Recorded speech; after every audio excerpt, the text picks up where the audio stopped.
Vamos mudar de assunto e falar de Eletrobras agora. O ministro do Supremo Tribunal Federal, Cássio Nunes Marques, prorrogou por 90 dias o prazo para a negociação do aumento de assentos do governo no Conselho da Eletrobras. O ministro atende a um pedido da Advocacia Geral da União, que pediu mais prazo para a negociação na Câmara de Mediação e Conciliação. Nunes Marques afirma que a empresa foi consultada e concordou com a prorrogação do pedido, indicando que há benefícios em um acordo sobre esse tema. E aí eu quero entender de você, Alan Gani, como é que você analisa essa situação? Olha, tudo bem, é do jogo dar mais prazo. Agora, o que o governo tenta fazer é, de alguma maneira, reverter o processo de privatização. A palavra não seria bem reverter o processo. Hã? Não, é isso, não é bem reverter. Não é bem reverter. Seria ter mais poder. Seria mais poder. Dado que ele não consegue reverter, então vamos interferir de alguma maneira, né? Colocando mais gente no conselho. Veja, a Vale é uma empresa privada, o governo também tentou interferir na gestão da Vale, indicando o Guido Mantega para ser o CEO da Vale, acabou não dando certo. Ele tenta fazer isso na Petrobras e, de novo, vai nessa linha desenvolvimentista de que algumas empresas elas devem ser indutoras do crescimento econômico, mas elas devem seguir a lógica do Estado. É o Estado ali como grande planejador da sociedade, utilizando essas empresas para buscar crescimento econômico. O Estado é uma espécie de motor da sociedade e essas empresas são aí apenas os meios, né, para se buscar o crescimento econômico, mas não deixam essas empresas operarem livremente. Então está de acordo aí com essa política desenvolvimentista do governo. Você entende dessa maneira, Piperno?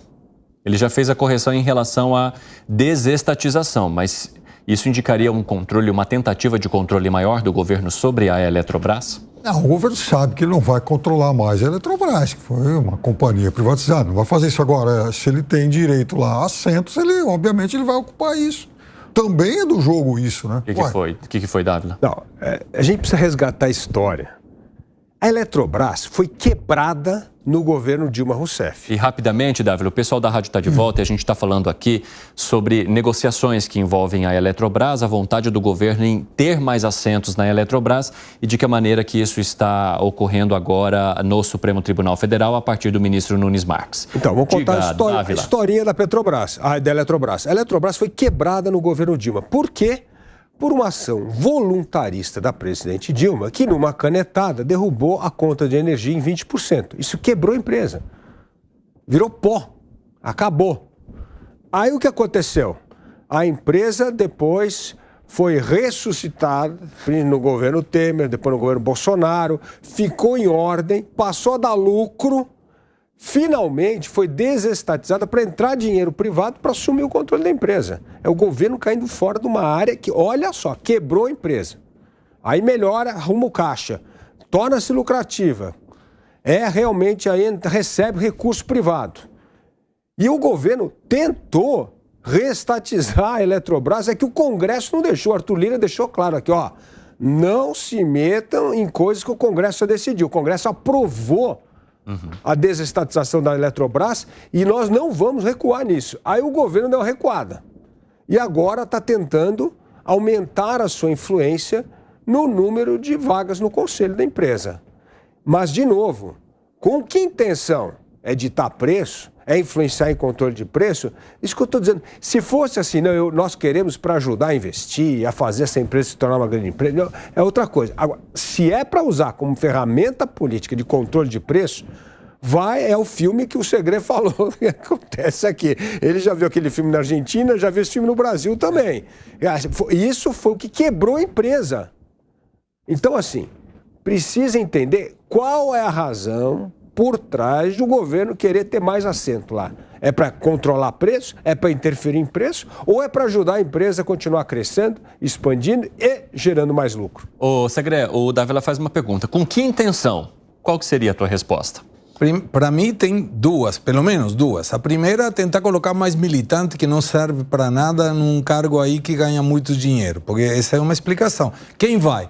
E aí pode ser Guido Mantega de novo, Mercadante, todos aqueles que já estiveram no passado e que voltam ou querem voltar agora na situação de ocupar um cargo numa empresa que tem uma intervenção estatal. A outra é intervir de alguma forma. Isso vai afugentar investidores também, intervir na colocação de preço, eventualmente. O que aconteceu com a Dilma, na canetada diminuiu, a empresa virou pouco, como muito bem sinalizou Dávila. E eu lembro, porque eu estive, ninguém me contou, gente, eu estive. Na reunião do Foro de São Paulo, o objetivo é que todo o Brasil vire comunismo. O PT, o MST, todo mundo quer o comunismo. E aí eu lembro que antes da Revolução Comunista Cubana, o PIB per capita de Cuba era $11.300. Estamos falando de 1951. A Havana tinha mais cinemas que Paris e Nova York juntos. Foi o segundo país no mundo a ter iluminação, automóvel, máquinas de raio-x, ligação de telefonista sem telefonista, ligação de telefone sem telefonista. Foi o primeiro país no mundo, em 1951, Hotel Riviera, a ter um hotel com ar-condicionado em todos os quartos. Primeiro do mundo. E foi o segundo país no mundo a ter transmissão de TV a cores. Aí veio a Revolução Comunista, destruiu tudo. Então eu não consigo entender qual é o motivo, essa questão de intervenção do Estado, o Estado tem que estar, o Estado tem que ocupar, o Estado vai cuidar de você, o Estado vai te dar tudo que você precisa, porque a nivelação é sempre para baixo, não é para cima.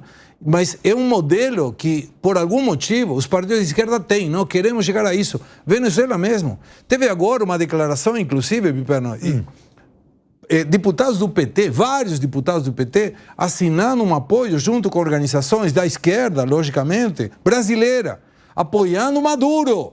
O Maduro! Eu vou falar... Então, por que esse negócio de temos que ocupar espaço nas empresas públicas? Eu quero dizer uma coisa para você. Eu li essa manifestação que você citou de várias organizações de esquerda apoiando Maduro. Já lamentei muito, porque eu já falei isso aqui. E muitos deputados do PT. Gente do PT, gente do PCdoB, gente de outras organizações populares aí apoiando Maduro. Lamentei muito, porque eu já critiquei muitas vezes o Maduro.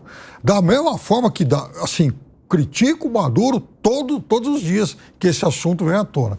Da mesma forma que eu lamento, mas lamento muito que 2 governadores do Brasil tenham atravessado o mundo para o beijamão a um assassino como Netanyahu. E isso também doeu na alma. Então, eu acho que a gente tem uma safra de políticos que, às vezes, deixam seus escrúpulos de lado no momento aí dessas alianças. Todos os dias aqui eu condeno apoio da esquerda brasileira a Maduro, que é um ditador sórdido, é um ditador corrupto, é um ditador que atrasa o seu país, e lamento muito que políticos brasileiros façam esse beijamão a um exterminador como é Netanyahu.